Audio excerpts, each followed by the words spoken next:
Hello! It's been a while. Never mind that.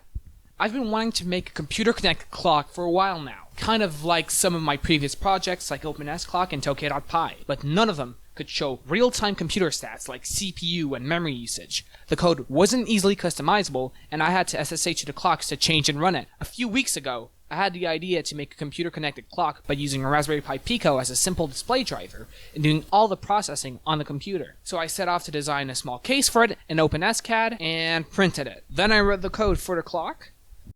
So there's a user interface that modifies settings for the computer-to-device bridge. The bridge then gets all the system information, draws a frame, then sends it to the Pi.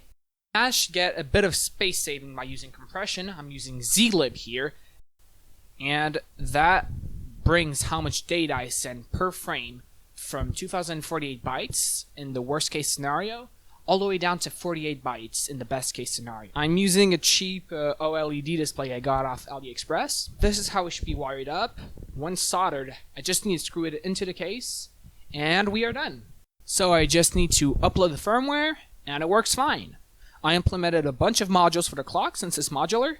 There's a simple clock module with the date and time. There's a currently playing media module. There's a system monitor module with CPU usage. There's a module for sharing your Wi-Fi password. There's a module for displaying the weather. There's a Pong screensaver module and another screensaver module with particles. Alright, that's it for me. I'll see you later.